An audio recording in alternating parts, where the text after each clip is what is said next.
Hello అండి, hi అందరికీ. ఈరోజు చాలా టేస్టీ అండ్ సింపుల్ అయిన పుదీనా రైస్ ఎలా చేయాలో చూద్దాం. గ్యాస్ పైన ఒక గిన్నె పెట్టి 1 టేబుల్ స్పూన్ నెయ్యి వేసి 1 టేబుల్ స్పూన్ ఆయిల్ వేసి కొంచెం సేపు వేడవనివ్వాలి. బిర్యానీకి కావలసిన దినుసులన్నీ వేసుకోవాలి. ఇవన్నీ మంచిగా ఫ్రై అవ్వగానే సన్నగా తరిగి పెట్టుకున్న ఉల్లిపాయ ముక్కలు వేసి గోల్డెన్ కలర్ వచ్చేంత వరకు ఫ్రై చేయాలి. కొన్ని జీడిపప్పులు, కొద్దిగా కొత్తిమీర, పుదీనా వేసి కొంచెం సేపు ఫ్రై చేయాలి. మిక్సీ జార్ తీసుకొని కొద్దిగా కొత్తిమీర, పుదీనా, 4 లేదా 5 పచ్చిమిర్చి, కొద్దిగా అల్లం వేసి బాగా మిక్సీ పట్టాలి. ఆ మిశ్రమం అంతా ఇందులో వేసి 1 టేబుల్ స్పూన్ పెరుగు వేసి కొంచెం సేపు బాగా కలపాలి. కొద్దిగా పెరుగు వేయడం వల్ల సూపర్ టేస్ట్గా వస్తుంది.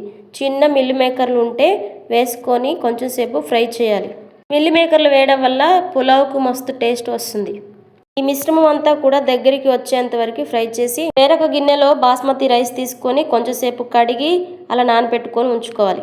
ఈ మిశ్రమం అంతా దగ్గర పడ్డాక మనం నానబెట్టుకొని ఉంచుకున్న బాస్మతి రైస్ ఇందులో వేసి కొంచెం సేపు బాగా ఉడికించాలి. 1 గ్లాసు బాస్మతి రైస్కి 1.5 గ్లాసు వాటర్ పోస్తే పర్ఫెక్ట్గా వస్తుంది. రైస్ అంతా ఈ మిశ్రమంలో వేసి కొంచెం సేపు తిప్పి ఆ తర్వాత వాటర్ పోస్తే పర్ఫెక్ట్గా వస్తుంది పులావ్. మీరు ఎప్పుడైనా పుదీనా రైస్ ట్రై చేశారా? ట్రై చేయకపోతే ఇప్పుడు ట్రై చేసి ఎలా వచ్చిందో కామెంట్ బాక్స్లో కామెంట్ చేసి చెప్పండి. 2 లేదా 3 నిమిషాలు రైస్ అంతా ఈ మిశ్రమానికి పట్టేంతసేపు తిప్పి తర్వాత వాటర్ పోసి కొంచెం సేపు ఉడికించాలి.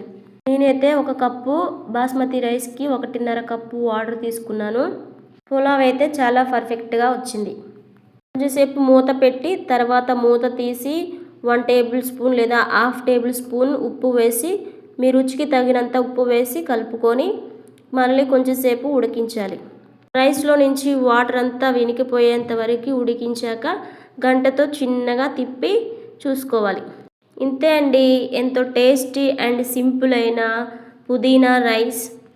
ఈ వీడియో మీకు నచ్చినట్లయితే లైక్ చేసి, షేర్ చేసి, సబ్స్క్రైబ్ చేసుకోవడం మర్చిపోకండి.